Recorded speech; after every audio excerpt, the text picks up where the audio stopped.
Welcome to this week's edition of Speaker's Corner. I'm here today with Antti from Arctic Startup, and we're going to talk a bit about what's going on in the startup scene here in Northern Europe.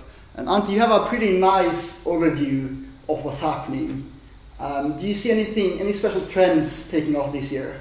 Well, I think we're moving into a phase where we'll see the sort of startup companies and communities maturing in some sense, and maybe there will be some letting go of the hype, and that might have some effects. But I think we'll be seeing, more serious startups emerge here and there. And like we discussed just before, that the likes of Jolla and Uros, maybe the two most popular ones or the most vocal ones that have come out of Nokia bridge programs and things like that. So there's a lot of interesting companies coming out from the sort of experienced people who have built their experience in previous and that's definitely something that's changing the landscape for startups here in Finland. There's lots of talent looking for new opportunities, but I felt like this year has been sort of the hype got even bigger around startups. We had startups on a demo day in the spring, 800 people I think, and a bunch of the accelerators I know of in Estonia, Startup Wise Guys, game founders, Nordic startups from Sweden I think. And then there's also a couple of, I think there was Startup Highway in Lithuania and a few other ones.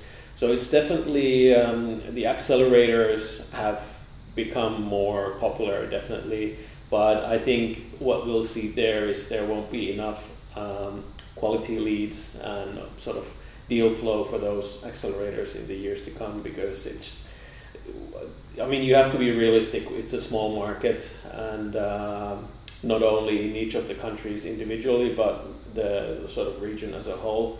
So, and it's really difficult to build differentiated factors that will keep you going and actually, make you one of the best. So size is definitely something that helps, but I think it's mostly about the mentors and the quality of sort of coaching or value you're able to get out of those. And the sort of downsizing at Nokia has driven the trend for mobile startups here in Finland. Also, the App Campus program kicked off. Do you think that Windows Phone is a viable platform? I think it will be. I'm not sure what the sort of, like Stephen Elop said, the war of the ecosystems will turn into. I'm sure Microsoft is able to push a lot of effort into the creating of the apps, and Jolla will bring in some competition, especially if what we've heard is true. Do you believe they can deliver by the end of the year a new phone? I wouldn't be surprised. I'm sure there's some hype in there, but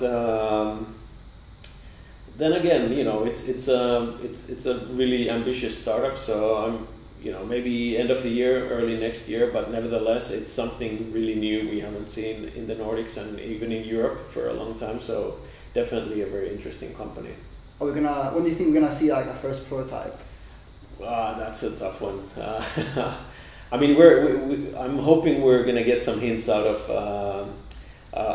the company at Arctic 15. Yeah, definitely. We're looking forward to that. Where we'll have maybe a product launch.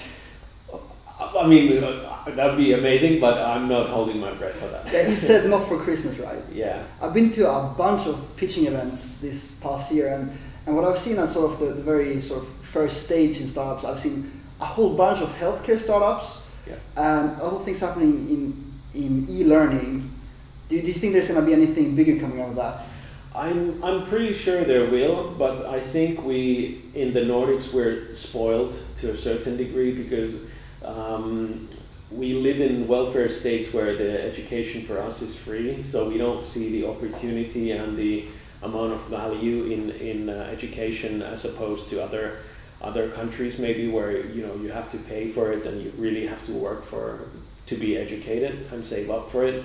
So I'm really waiting to see the sort of Code Academy, Udemy, a ton of different companies in the States at least doing different things, and even the universities. I can't remember the initiatives at the moment, but Stanford and I think Harvard has something that they're giving away certain courses away online for free and things like that. So there's a lot of small, innovation happening here and there. So I'm sure something will happen there. Because if you look at the university as a concept, it hasn't really changed over the, say, last 200 years at all. We've moved into the digital space, and you can do the same what you did 100 years now online, but that's not, I think there's a lot more disruptive innovation waiting to happen. So, but let's talk a bit about the Arctic 15 startups this year. Sure. What's the most interesting stuff we're gonna see there? I mean, I can't talk anything specific about any individual company, but just based on our last year's event, we actually did a study earlier this. Well, it's not summer anymore, but this summer.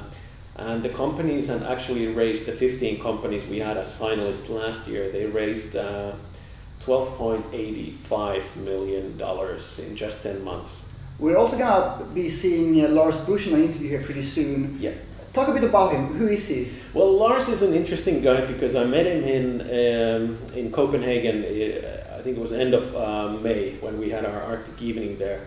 And he was our contact there for the event, and he's actually the guy who set up the Nokia Bridge program in Copenhagen. And also previously was R&D director? Yeah, he worked, I mean, it was, it's sort of like Copenhagen was a really big and important R&D center for Nokia.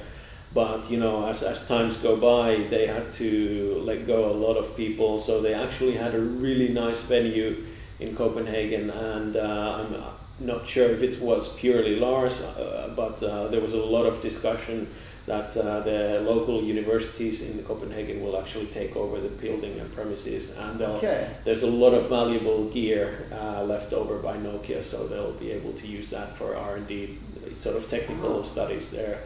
But I mean, Lars is a great guy. He's seen a lot of the what happens in Nokia, but also through that he's accumulated a lot of talent in the mobile space, and he's actually working now with Startupbootcamp in Copenhagen, and he's raising funding there. So would you say that acoustics and mobile security is going to be something we're going to see more of in the coming year? 100% sure. But that, I'm now just taking a couple of examples that are already kind of very hot. I mean, if you go to Silicon Valley, I think on any hot next thing list, you find acoustics, because people want to have their senses teased a bit, and we have really seen shitty acoustics from even very expensive devices. And if you think mobile security, I mean, mobile banking is becoming very hot, and the problems coming with that. And if you look at the ecosystems out there, then Microsoft is now with Windows Phone 8 and Windows 8 and their brand new marketing strategy that they are preparing right now, they're going to be very, very, very hard on mobile security. I had a really good discussion with CEOs from some of the big companies like Bang & Olufsen and Libratone. And acoustics area, I used to lead an acoustic team in Nokia at some point, so I knew this already, that it's a really small community where everybody know everybody. If you go to the university in Copenhagen and talk to acoustic guys, they know the guys that work in Apple and other way around. So you need to, but it's really interesting to see, for instance, in Denmark, we have so strong acoustic guys in the Copenhagen area, but nobody is discussing with these guys about business development. One thing is acoustic, another thing, very strong thing suddenly popped up is mobile security. Mm-hmm. So it's a little bit different areas, but if I can make it very visible to the startups of the whole world that, hey, we have a stronghold here of 10 strong companies waiting for the next big thing in acoustics, then I can also attract the very, very best startups in that area. Thanks for that. And do you have a final sort of call to action to our audience?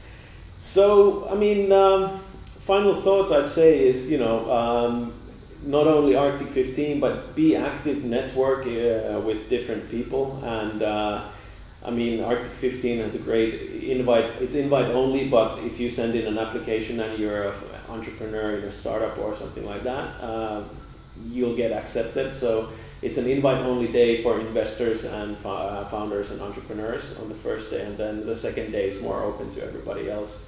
So that's going to be a good opportunity for people to network and also generate business. So something we, Arctic 15 is most likely not going to be the largest event ever in the startup space, but we really want to make it the most impactful. So everybody who comes there is really able to find some value for their money, because we like to think of the event from an investment point of view as well. So everybody who's going to invest some money to come on over, we really want to make it worth it while for them to come over and see sort of return on that investment. Quality before quantity. Exactly, yeah. What gives you your kicks? Where do you get your inspiration from? Where do I get my kicks? I guess it's really, first of all, I think there are a couple of sides to that, or different ways to look at it. I think one of them is really like trying to run a business at the same time while running Arctic Startup. It's not an easy thing to do, but it's so rewarding when things work out and you're able to expand your business. And we just hired our third guy, so it's still a small business by any metrics, but it's so very rewarding. And then I'd say Dimitri, right? Dimitri, yeah. Great guy. Absolutely. And he speaks like 5 languages. Exactly, and I'm the only Finn in the company, so I'm a minority.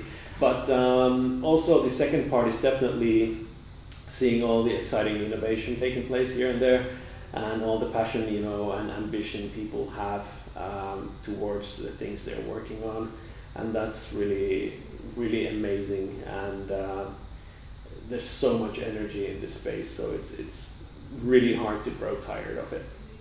Okay, Antti Vilpponen from Arctic Startup, thank you, and thanks to the audience. See you next week.